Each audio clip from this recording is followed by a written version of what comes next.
everybody, quick intro before the actual intro. This is a re-upload of the first attempt on this video. Re-uploading because I did make a couple of errors with use on a couple of tools. So thank you to those who pointed out those errors, and apologies for that. Especially the Park Tool CC4. So apologies to Park Tool if they saw that. It looks like that tool is actually going to be a good tool.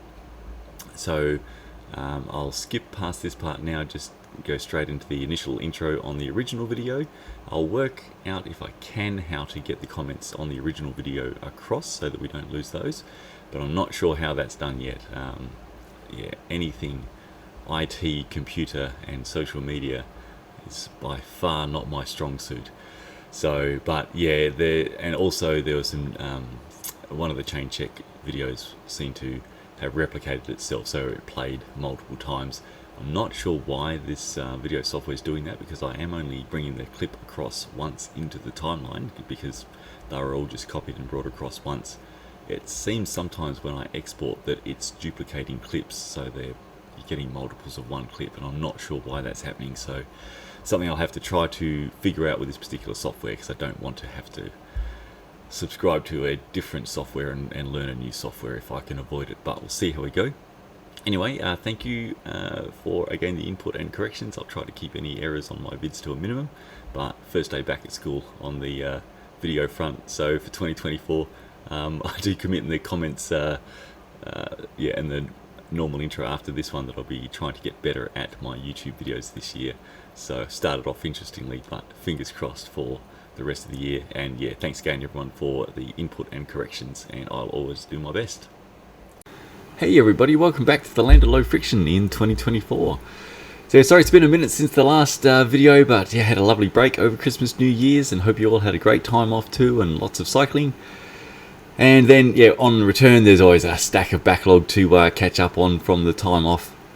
From chain preps and getting stock flowing back in, getting the test machines spooled up, and a whole bunch more.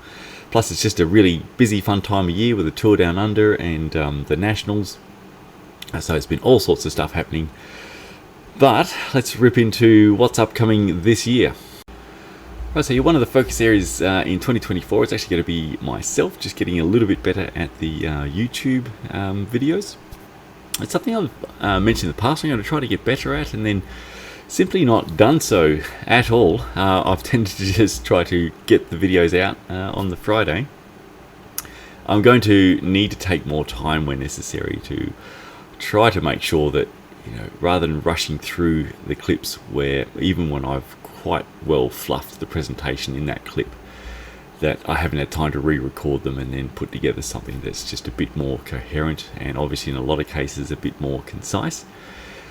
I don't think I will ever be really able to class myself as a content creator as such. I'm going to try to get myself to an adequate level of a content presenter.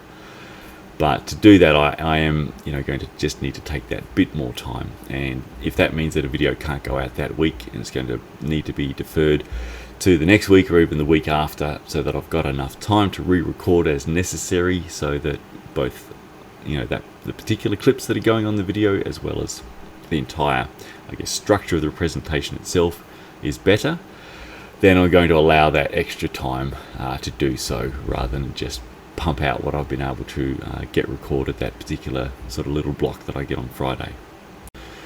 So that doesn't mean you can expect, highly professional scripted video clips from me. I'm always going to be, to a very large degree, working at my wording as I'm speaking, and that can be a challenge for me because I kind of suck at actually speaking or presenting. But I will be just aiming for less poor, and so if I've really fluffed it, I will delete and try again. And also, if a video is going to be quite long, which to be honest still this year most of them probably will be, it's just the kind of person I am. Again, a leopard can find it really hard to change its spots. I'm just going to always really struggle to sort of aim for that 10-15 minute video length. I can barely say hello in that time. So but if a topic is going to take some depth to cover properly, so the 40, 50, 60 minute mark, I'll split those videos up into parts 1, part 2, part 3, most likely this year. Alright, just lastly on videos, I was really fortunate during the Tour Down Under week that Alex and Nick from GCN came to visit little ZFC here. So that was obviously a big honour, and we filmed a couple of videos with GCN, which I think will appear on their channel in maybe about 3 weeks from now. Now, if you've been following me for a while, you may find it a mild surprise that yeah, we've got now, I guess, a really good relationship with GCN, because definitely during the period where they were sponsored by Muck-Off, there is no way Muck-Off would ever have allowed GCN and ZFC to get together and make a video, because obviously I'm not going to be appearing on Muck-Off's Christmas card list anytime soon. If you haven't been following me for that long, then just, I guess, check out the Muck-Off Files video, the part 2, don't worry about the part 1. You'll understand, I guess, a bit about the rather large concerns I've had for a very long time on Muck-Off's behaviour. But now they've moved to what, is, in my opinion, obviously a great sponsor in this space, being Silca, who make, actual really low friction and wear protecting lubricants as opposed to the previous sponsor. So it's really been a bit like, I guess, if we had a anti-domestic violence advocacy group that was previously sponsored by Andrew Tate, and now they're sponsored comparatively by Mother Teresa. So it's been a pretty big change and a pretty big step forward in being able to actually have a great relationship to talk about things in this space that will really help save many cyclists' drivetrains from an early death by abrasion.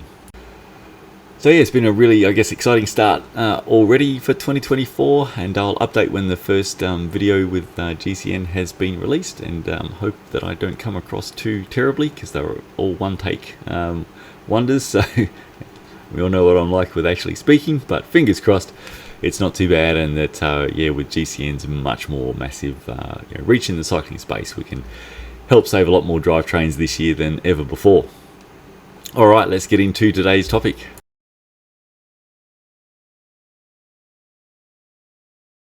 Okay, now I have covered this topic in the past, but today I'm going to try to do it better than before, but also really driving home why it's so important, but also why there are unfortunately quite a number of challenges to what should ostensibly be quite a simple thing for everybody to do quite quickly and easily.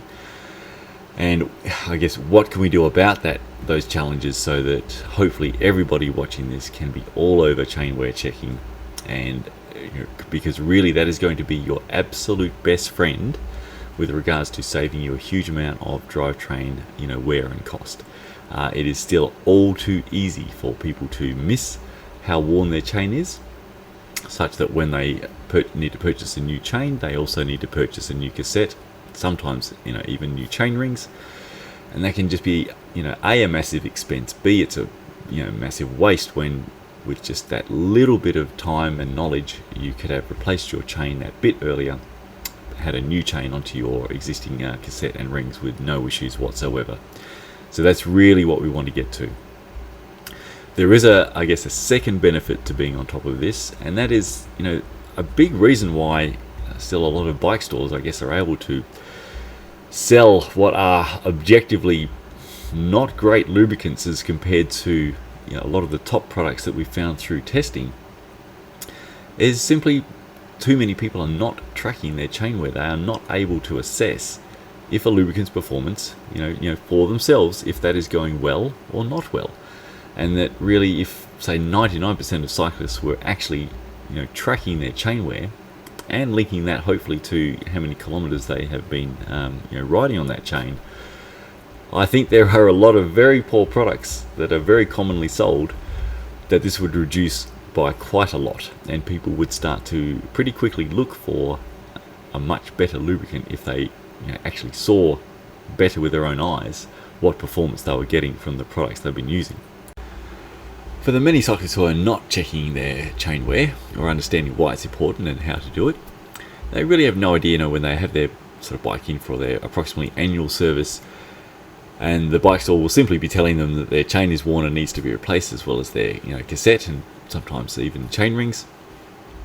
They have no idea. Was the chain at 0.75% wear, or was it 1.5% wear, or even 2.5% wear? And for a long time they've been riding a completely clapped out chain.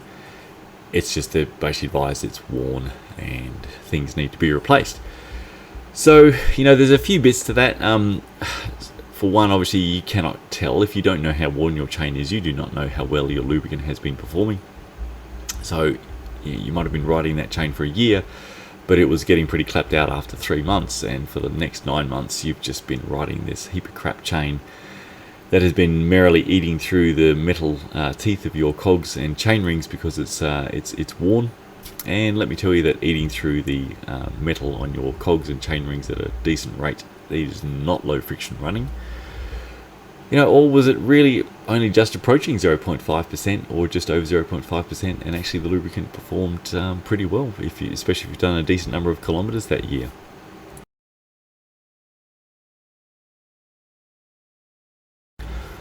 Alright, first things first, what is this 0.5% recommended chain wear? What does that actually mean, and what is chain wear? So let's quickly cover that off first, so we know what the basics are, we know why it's important, and then we'll get to how to measure it and what the challenges are.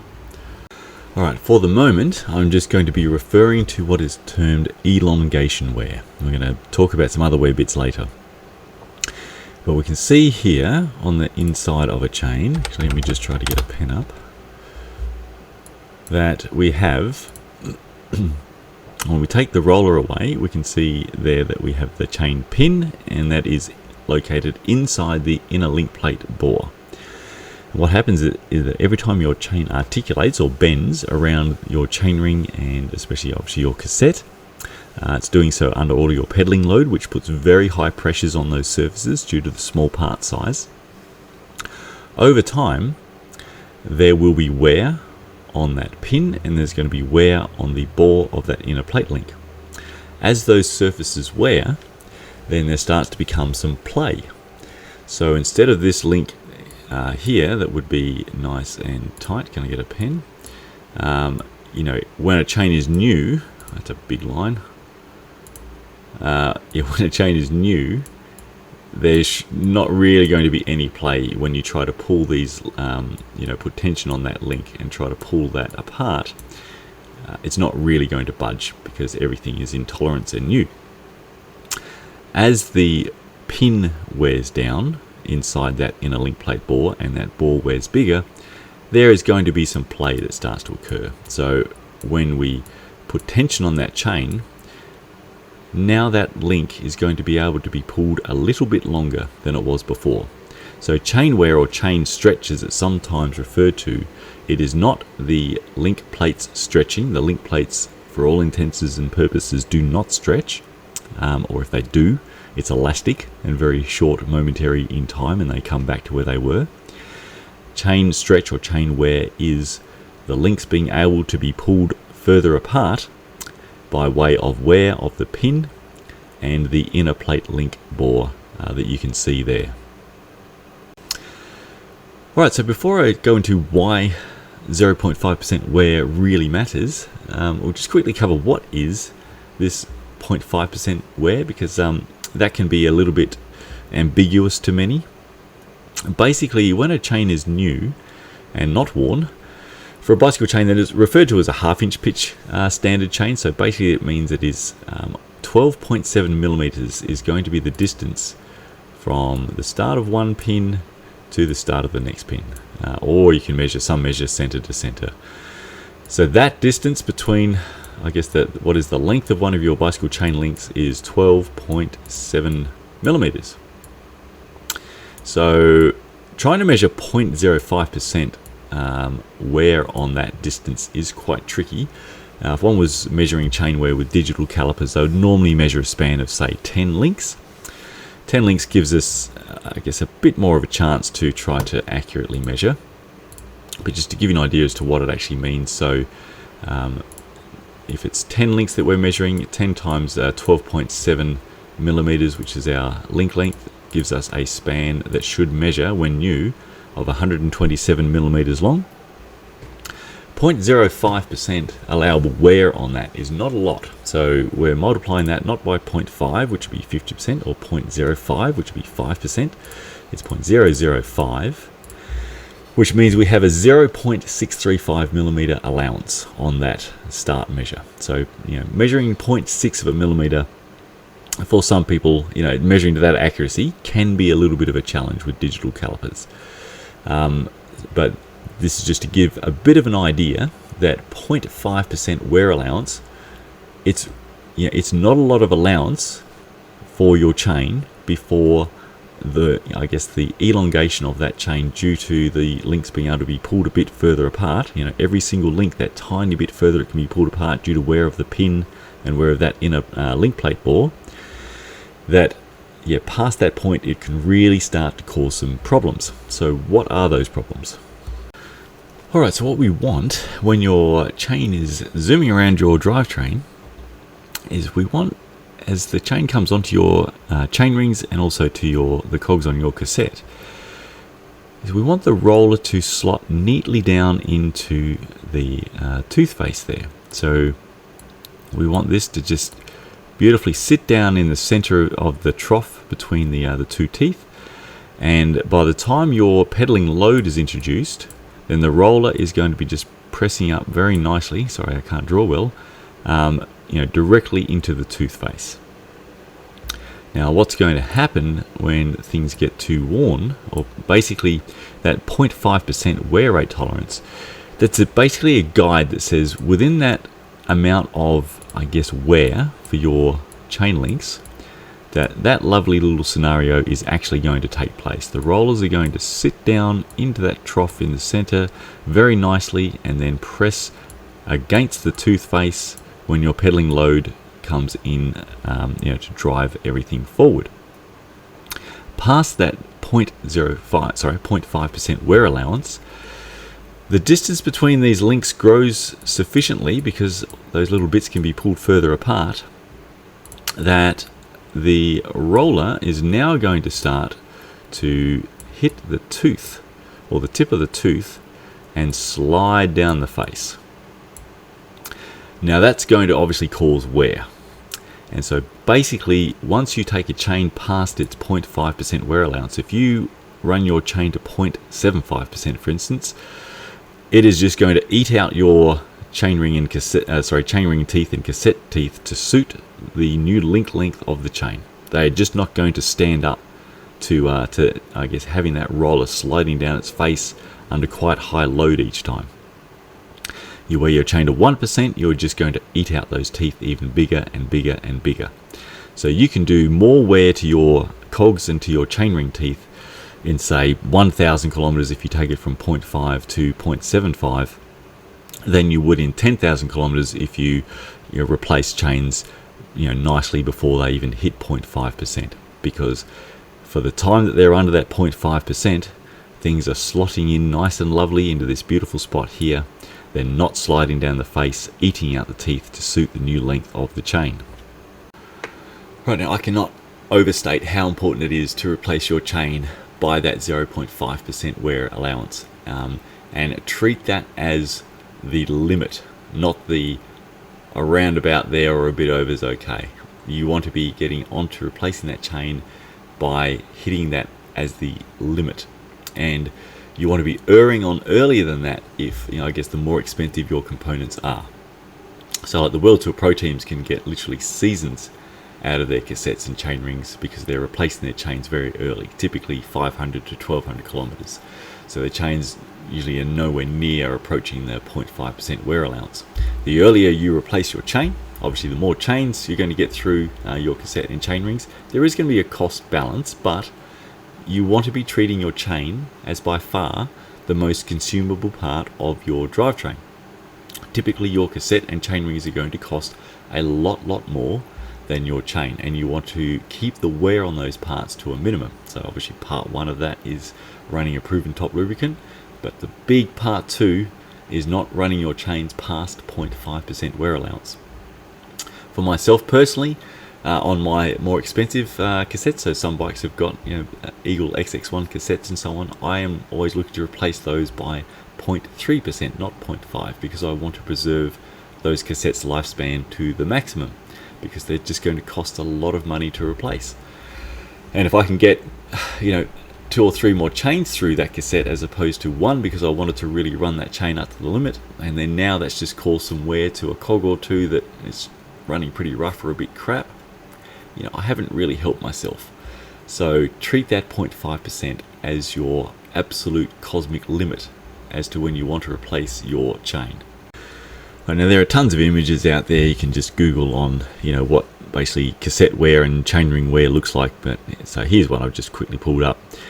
This is basically what will be more or less the same chainring as new. You can see the lovely sort of square-ish profile of the teeth, versus the sort of shark fin, as they call it, profile of the teeth that have been really chewed out by the rollers of the chains just sliding down the tooth face and eating out those teeth to a completely different profile. And when you put a new chain on to this, things just really do not go well, both at chainring and cassette. A couple of different levels of things can occur when you put a brand new chain onto worn parts.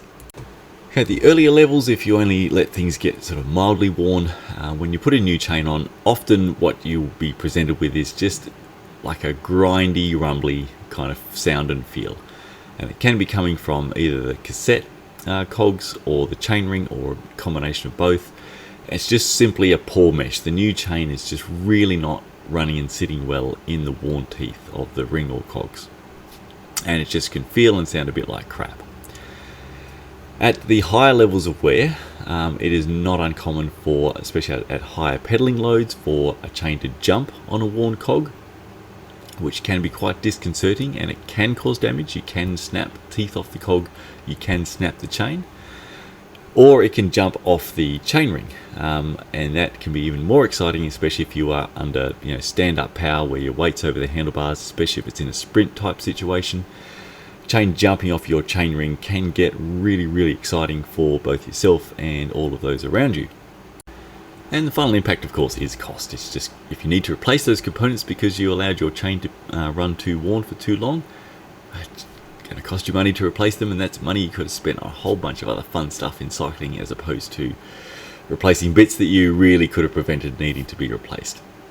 Now, especially for higher end stuff, apart from the cost of that being more ouch than lower to mid-tier stuff, it's fairly common that the top tier cassettes especially can be made of, they can have the larger cogs made out of an alloy or titanium alloy, just simply due to weight savings, as opposed to having those big cogs made out of steel.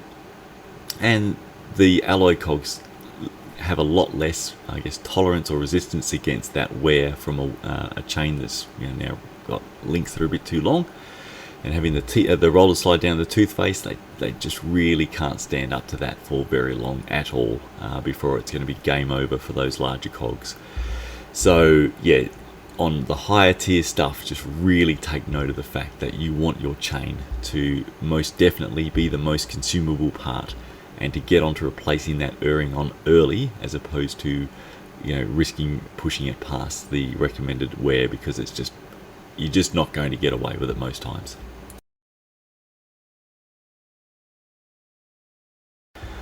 Alright, so after one of my normal long build-ups, we're at the heart of the matter now, so chain wear checking. So we know what the chain wear is, we know why it's really important and how much it can save us, and we just want to be able to simply do so, and we should be able to simply do so. But unfortunately, the industry throws us a bit of a challenge on this front, and it's something that affects, I would say, a huge percent of the cyclists that are actually trying to do the right thing and keep on top of their chain wear checking. And the main problem that we have is that, as we saw, the amount of chain wear that your allowance that you have for a fairly small span of links, which is most chain wear checkers are going to be measuring a fairly small span of links, from say 8 links to typically maybe 10 to 12 links. We're talking that every 0.1 of a millimeter can literally be around 20% of your wear allowance. And that the chain wear, many of the chain wear checkers on the market from many brands, even very good reputable brands, that the way that they manufacture those chain wear checkers, it just simply is not to the tolerances needed for those tools to accurately measure 0.5% all of the time. And so over the years, this is something that comes up a lot. It's quite constant that we'll have reported chain wear or chain kilometers to a particular wear measure, and then when that's checked with an accurate checker, that those results are completely different. So I mean, it really doesn't help if you have a chain wear checker that is telling you that after 3,000 kilometers your chain is at 1% wear, when in fact it's not even at 0.5%, or it's not much good if your chain wear checker is telling you that your chain is perfectly fine still, it's not even near the 0.5% replacement mark, when in fact it is way past it and merrily eating through your drivetrain components. So let's have a look at some. Over time I've collected a fair few chain checkers. Let's have a look at a span of chain, and we'll pump a bunch of different chain wear checkers through it and see what differing results we get. And as I'm doing that, I'll talk through, I guess, over time, which ones have, I guess, proven to be the most problematic. And by problematic, I mean that one chain wear checker of a particular model might be dead on. Another one can be way out in terms of estimating the wear or over measuring, and another tool of the same model can be way out in under measuring the chain wear. None of that is helpful. None of that is what we need. And so, what's the plan to try to tackle this? And so, just before I jump to the chain checking with the portable camera, so the microphones seem to be not doing a great job. So the audio quality is a fair bit worse on that than with this one. So apologies for that. And also, I've just seen at the end of all the filming of using various chain checkers, this video is running long as always. So my initial commitments at the start failing on my first attempt, but I don't want to split a chain check video up into multiple parts, so it's just going to run long. But I'll try to wrap it up quickly after the demonstration of all the different chain wear checkers I have.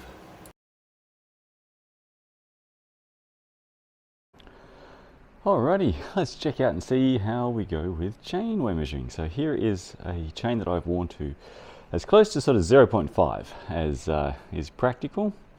Let's get a reference measure first with the digital chain wear checker. Slot that in there. So we've got a measure basically 0.46, 0.47. So very, very close to that 0.5. And use that as reference 1, and reference 2 is the proven, venerable, and always dead on the Shimano TLC N42 chain checker, which is the one that we recommend for the masses. And that we can see, so this end, which is a drop-in end, that is just sliding in there, it is just catching that roller, but I'm not needing to use any force at all to get that 0.5% end to drop in. So they are basically a dead-on match. Okay, next we'll have a look at the Park Tool CC2. This is obviously, this has been a pain in the butt tool. Normally a big fan of Park Tool. They usually make really great quality tools. But as I was sort of mentioning in the stuff before all this demonstration, every 0.1 millimeter really counts, and they just do not make these type tools to anywhere near that kind of accuracy tolerance. See what this one is. This is a new one that I've just bought. My old one would measure like way over where the measure. This one, not using much force again. How much force do you use with this type of tool? But that is just very light, not really putting any finger pressure on there at all, just to get the pin to the roller. And we are pretty much dead on 0.75. So it's over measuring by really 50%. So you're going to lose half of your chain wear if I was to use this tool as my guide. Cool if you want to really, really save on the wear on your components, but you are going to be going through chains very, very quickly if you are replacing them at what would effectively be 0.25 instead of 0.5 wear. The one of these that I used to own, which I have misplaced somewhere, that was even worse. That would measure a 0.5 chain at basically 1%, so that was miles out. This one's still really too far out for what we want. In a similar vein, it's such a shame, the Unior tool, it is a beautiful tool to hold. Heavy, the dial is magnificent.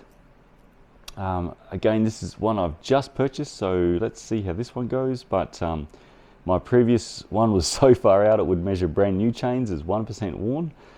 So here we go. Again, an issue with these tools is, how much force do people use? Sometimes people think that you need to be pretty firm. Really, we're just trying to make sure we take up any slack. So I'm using hardly any force there at all, just getting the pin to the roller. Take that one out, and we are at, very similar to the park tool, that's pretty much dead on 0.75. So this one is also, is going to only give you half of the chain life that you would want to get.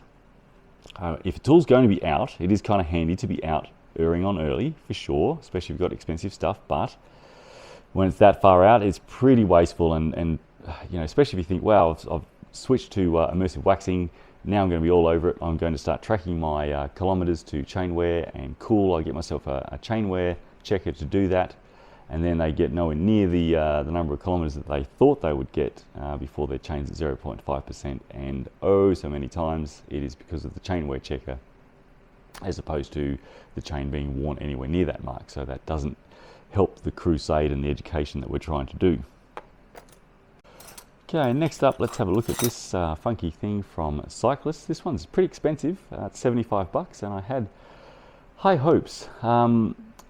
It has 10 graduation marks. I'm not sure how well we can see those on camera there, but we've got a go and a stop. In between the go and the stop, there are 10 graduation marks. So if this was accurate, you could really track your chain wear very beautifully, one would hope, from brand new to 0.5% wear.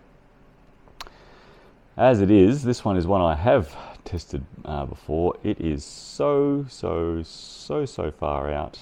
So if I get that to slot in there, so this 0.5% worn chain, that is at basically just past the first graduation.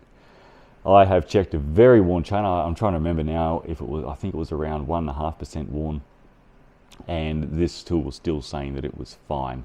You would have to get a chain to over 2% worn before this tool is going to tell you to stop and replace that chain. So, I mean, it is phenomenally far out.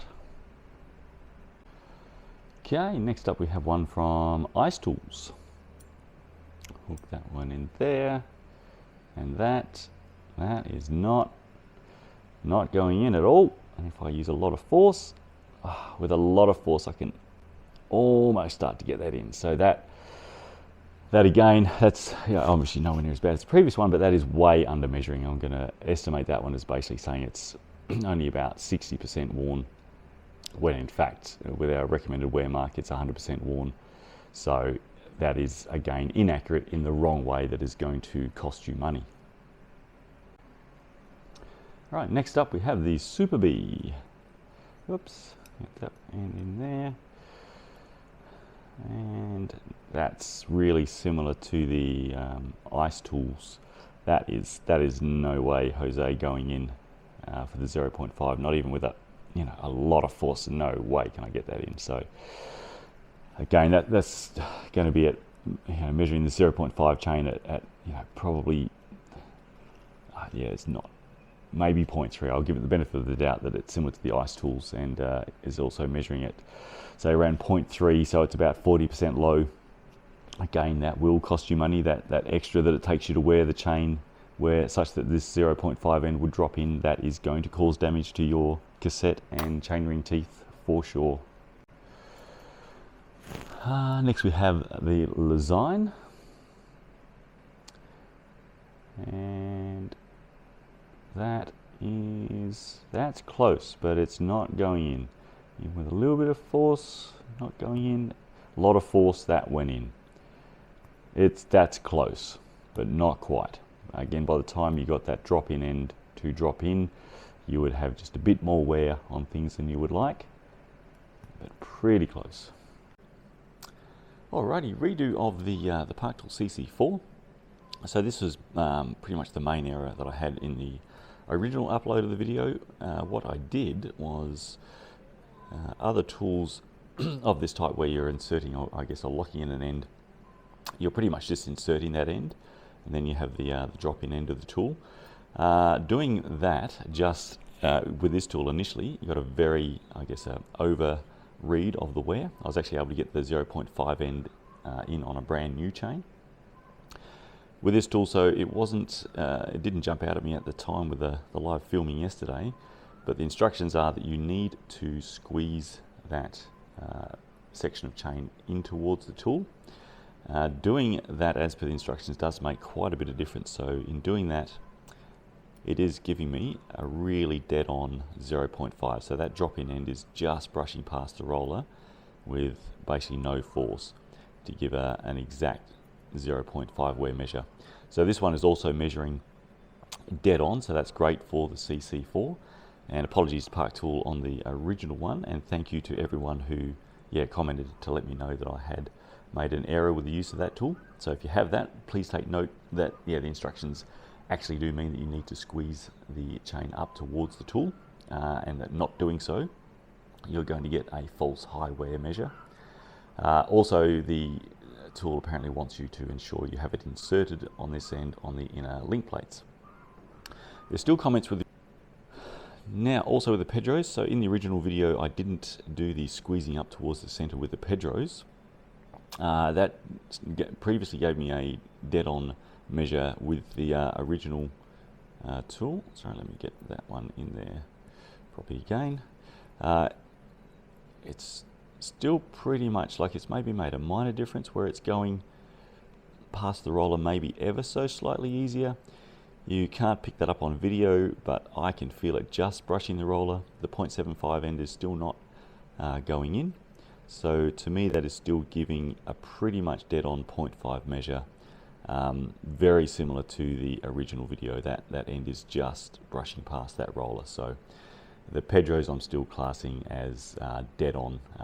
Squeezing that end up on this section of the tool, it's not really making a major difference versus the original video. And what I think is very lucky last, unless I stumble across another one in my drawers, we have a prototype from a very magnificent tool company of Abbey Bike Tools. I don't know yet how much I can talk about this product, so if it ends up being by God, I'll delete this bit and re-upload. But they're going about things in a fairly impressive way. So they're using a roller guide here that is going to slide on to the chain. And I'm not sure how this will show up on camera, but in the centre of that hole now we have the, we can see the centre of the pin. And then, whoops, this is easier to use on bike.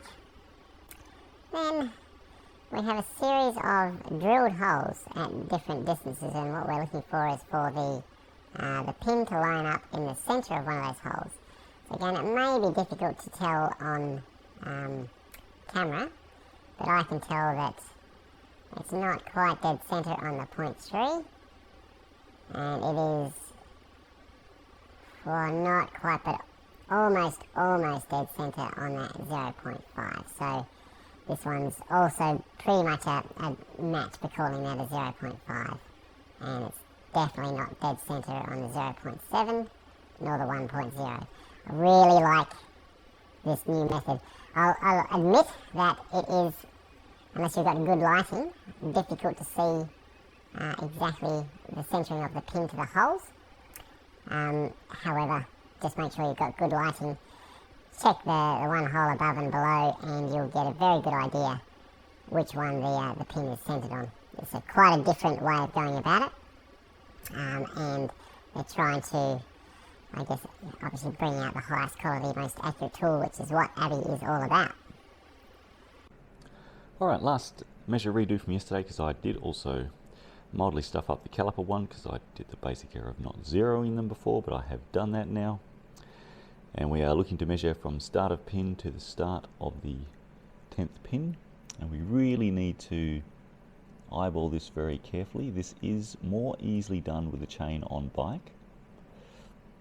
With a chain on bike, you would put the ensure it's in the big chain ring, a largish cog at the back so that the mech is pulling in a nice amount of tension into the span of chain, so it's more difficult to sort of maintain that on the bench. But for today's live chain check filming purposes, on the bench is much easier. So I'm getting a measure here of pretty much about 127.5. So that's a very close match to what the what we believe to be the accurate drop-in checkers is telling us at 0.5. Very similar to the KMC. So the KMC digital checker gave me 0.47. That is measuring a slightly shorter span of links. So this is measuring a couple of extra links. So it's going to be a little bit more, but that's, again, it's very close. So that's, yeah, the check with the calipers. Generally, I'm not a huge fan of using digital calipers because it is, I guess, approaching most people's sort of eyeball and usage limit with calipers to try to measure to around 0.1 millimeter accuracy. I could give this span of chain and calipers to 10 different people and get at least 5 different chain wear measures. And remembering that you do need to measure multiple spans of chain because chains do not wear evenly. And you need to, I guess the most worn section of chain is your guide, because that most worn section is going to be what is going to do the most damage to your cassette and chainring. So chain wear checking, you need to have a tool that is very quick and foolproof and easy to use, that you can check multiple spans quickly, and that is a top drop-in checker. It simply is not easy to quickly and accurately do that with digital calipers, and if it's not quick and easy to do, too often it just gets put off being done, and then people get caught out leaving their chain wear checking far too long.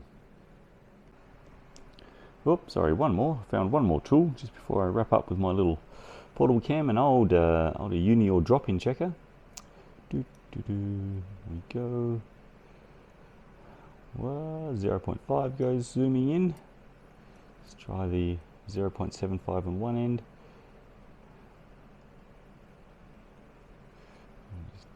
Check that. And so that the 0.75 end is almost going into the graduation mark. So this one's probably over measuring by about 0.1. Not too bad. Could be worse.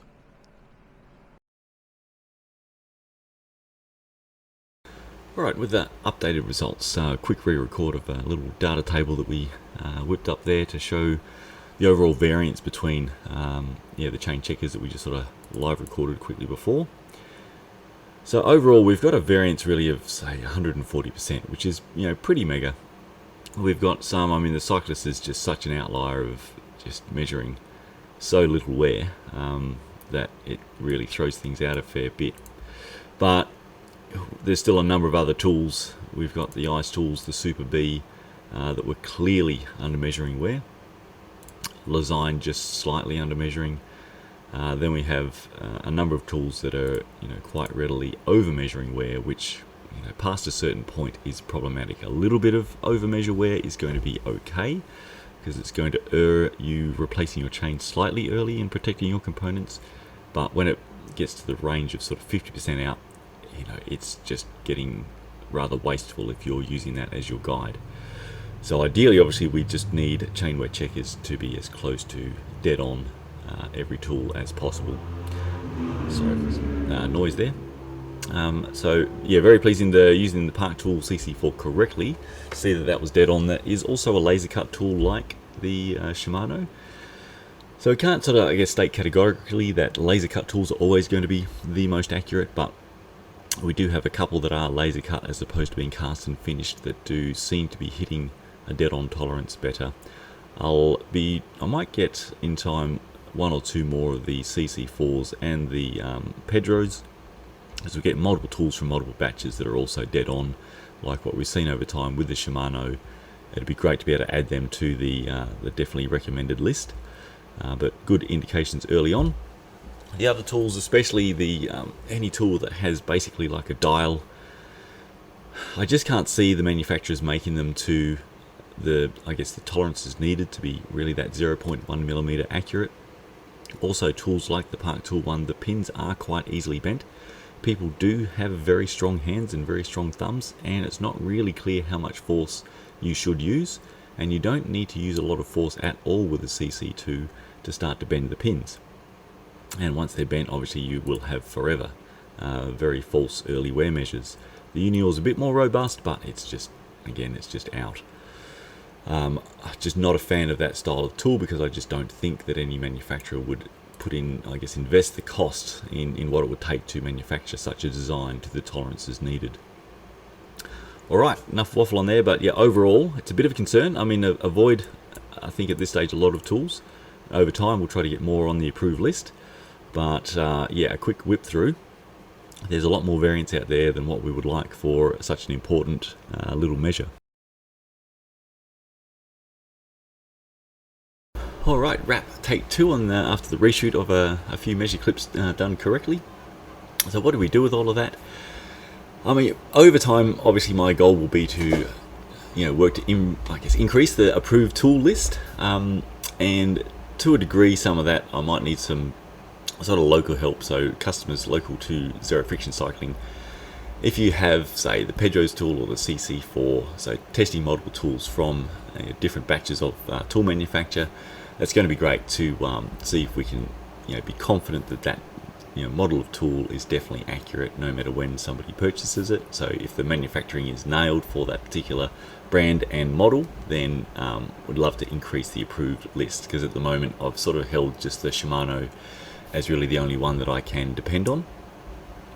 I think we see some tools to avoid quite clearly, but also the main thing really is that chain wear checking, it needs to be something that I guess we want to get as many cyclists out there as possible, that it is a habit that they're into. They're able to do that with an accurate tool that's quick and simple and easy to use, that gives them a dead-on measure, so that you can accurately track your wear to that 0.5% as your maximum wear allowance, and replace your chains as they approach that, or definitely no further past that. And you want to be more all over that, the more expensive your components are. A lot of the higher end cassettes especially, they can actually have a much lower tolerance to abrasive wear than the steel cassettes. So due to weight savings, a lot of high-end cassettes, the larger cogs especially, can be made of an alloy, might be a titanium alloy or other alloys, and they are just simply softer, and they just do not hold up to running chains that are a bit too worn on them. They will be damaged quite easily and quickly by doing so. So not only do you have, the benefit of, ensuring you're going to get a second chain onto your lovely cassette by replacing it by 0.5, saving more money the more expensive it is. Just remembering that you will probably have less wear tolerance on the top tier cassettes than what you will on the next tier down. The second tier will typically have sort of hardened steel. Cheap cassettes are often steel, but they're generally not going to be the same quality hardened steel and have the same coatings that the higher, second to top tier steel cassettes will have. So and just remember as well that it is very crucial to check really at least 3 spans of chain. I normally would do 5. Chains do not wear evenly.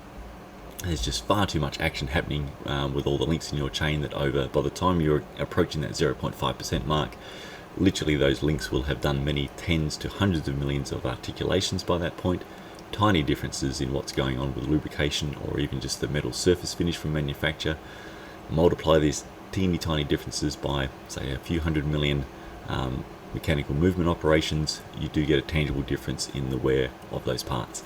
Chains just very rarely wear dead even across the chain. There can be quite stark differences even in the very high quality chains, and using high quality lubricants can be easily as much as 20% different from one section of chain to another by the time you're approaching that 0.5% wear mark, and you will want to use the most worn section as your guide. So just really wanting to repeat and hammer that part home.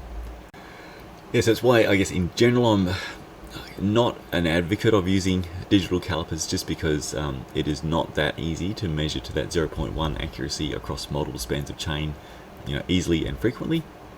And also I'm typically not an advocate of doing the full wear measure on the full length of chain removed from bike. It's just a process that people will typically put off because it's a little bit more involved than using a very easy to use checker like the Shimano. And if people put it off, they often get caught out with doing it too late.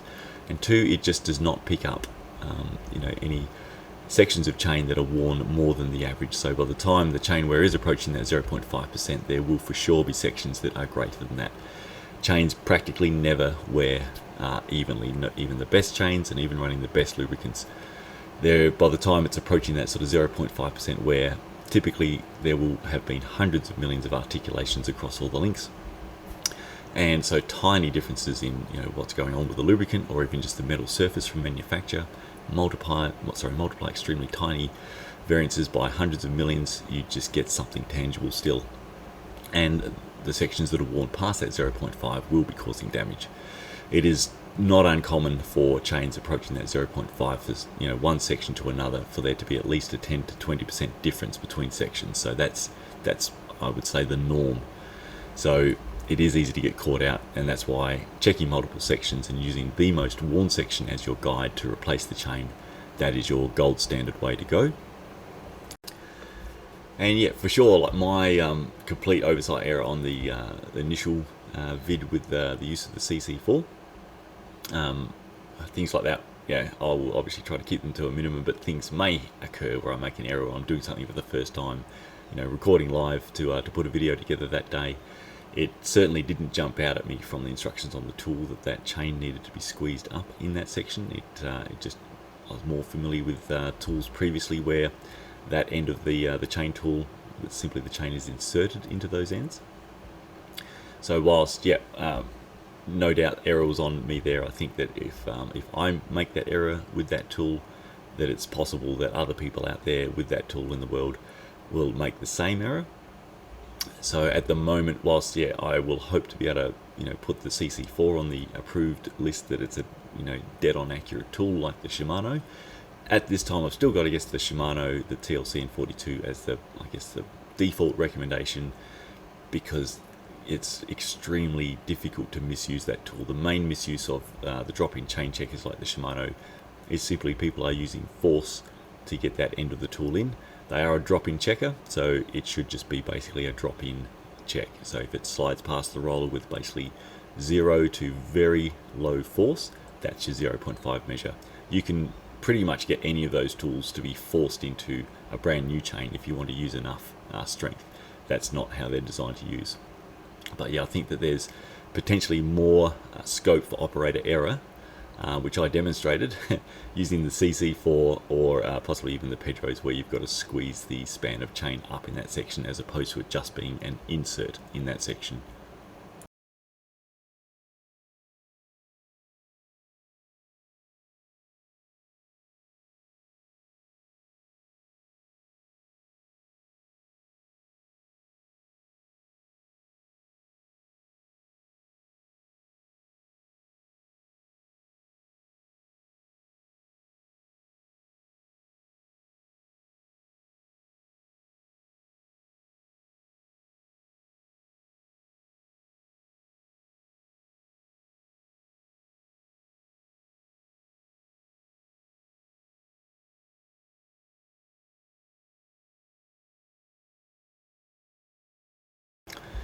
Alrighty, yeah, so first video back. My efforts to do better on YouTube videos so far has been an absolute epic fail. Sorry again for the errors on the first one, and sorry again also this one just still went way longer than I thought that it would. And despite my plan that if a topic's going to run a bit long, I really didn't want to split a chain wear checking video up into multiple parts. So by the time I've run through all the pre of what is chain wear, what's the 0.5%, why it's important, and how we're going to check, measure that, and what tools to use, and the live recording of a whole bunch of different tools and the variances, I just can't seem to get that done in any sort of quick time. So apologies again for the length of this one. I will work harder on my next upcoming videos to do better than the first one back at school. But anyway, first one back, here we are. And let's see what I can do across 2024. Thank you for bearing with me, and thank you those for also pointing out errors in the first video. I'll try to keep future ones to a minimum.